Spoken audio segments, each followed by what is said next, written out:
Men så har jeg. Again. Ja. Du er Ivan? Ivan, ja. Okay. Okay, Så skal jeg skrive? Er det for Ivan, du skriver nu, eller hvad? Du recorder? Ja, okay. Ivan, når nu at du svarer, så skal du prøve sådan, og fordi der nu skal optages og være sådan lidt mere præcist, ikke så meget vævende. Nej. Så nu kommer spørgsmålet, og så svarer du. Er du klar? Ja. Godt. Har du læsevanskeligheder? Hvis ja, kan du give mig flere detaljer? Ja, når ordene er for lange, så har jeg svært ved at læse, og nogle gange må jeg køre tilbage og læse det endnu en gang for at forstå det. Mm-hmm. Ja. Jeg spørger lige lidt mere. Ja. Kan du læse selv? Ja. Ja. Jeg læser meget selv, og jeg læser tekst-tv'en. Og prøver at følge med der, og når jeg ser film.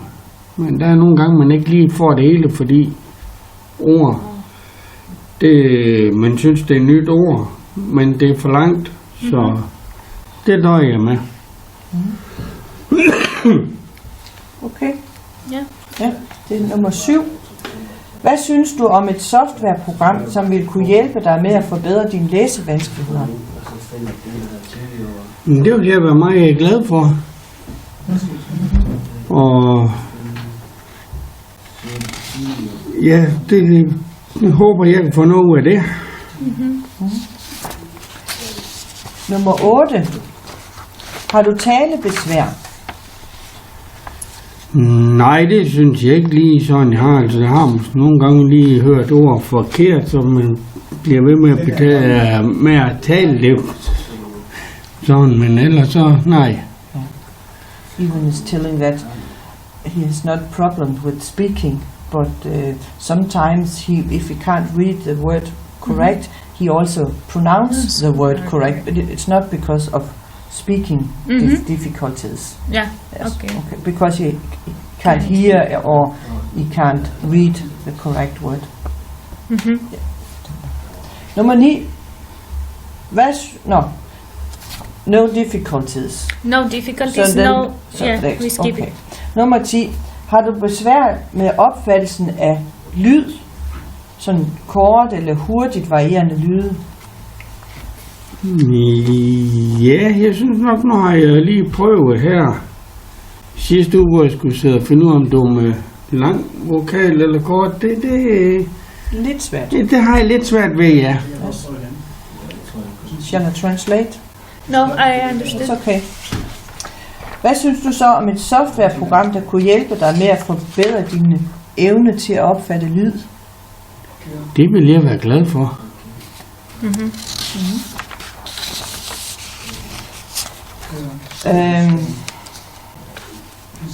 Har du vanskeligheder med at lære, hvilket bogstav, der svarer til hvilken lyd? Det synes jeg nok indimellem, om det skal være E eller I, eller også nu, når der nogle gange er 2 T'er, eller 1 T, eller dobbelt D, eller I. Det har jeg svært ved at høre. Ja. Hvad synes du så om et softwareprogram, som vil kunne hjælpe dig med at forbedre den evne? Det vil jeg synes, det vil være alle tiders. For jeg sidder med nogle gange og skriver på Facebook, hvor jeg har prøve at snyde lidt og bruge translator til andet sprog, fordi skriver det samme, som jeg skriver, så fordi mit det er forkert. Så jeg prøver lidt imellem der. Okay. I have to ask you about the next question, because I do not understand the question. Yes. Okay. 14. Har du stor læsning?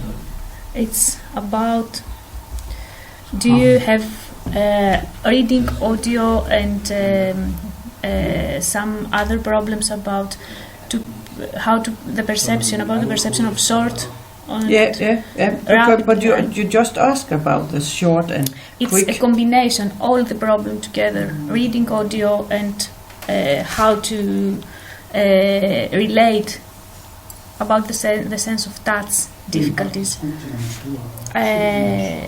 It's 3 difficulties together.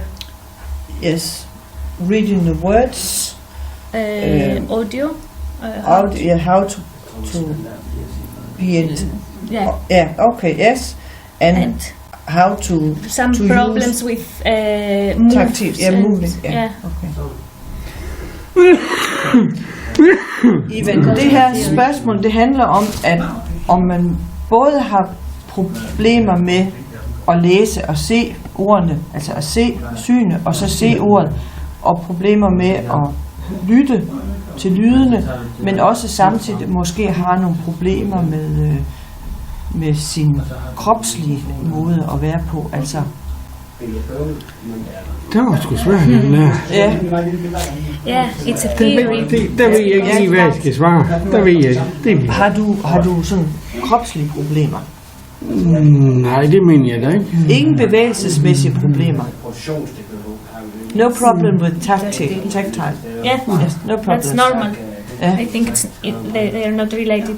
They're not related. But He it's a had no theory, problem. and I have to ask you then. Yes, he thinks that he has no tactile problems. Of course. Okay. Der er bare Is lidt it med okay? den her. Yeah, they are okay. And then I do not ask this. Okay.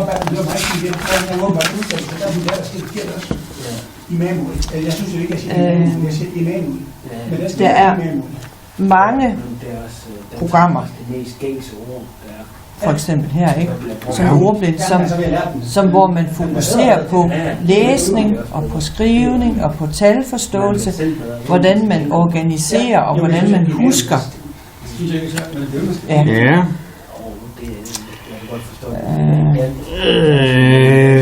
Nu skal vi se.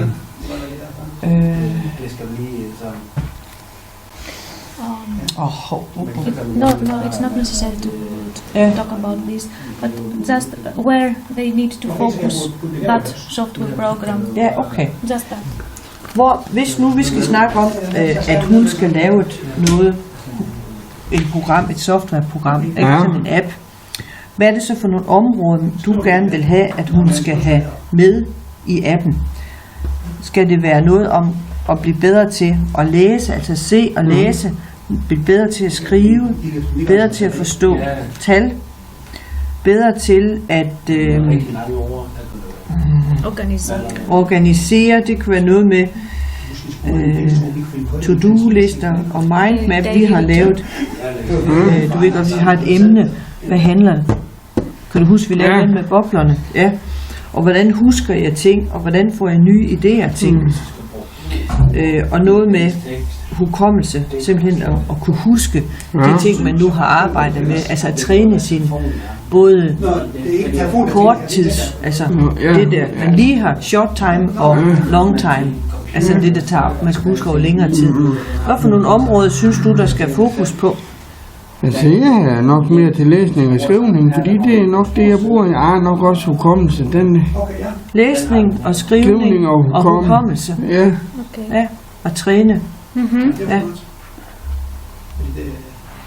Ja, det ville være ting, som Ja, det er i hvert fald noget, jeg godt vil bruge. Ja.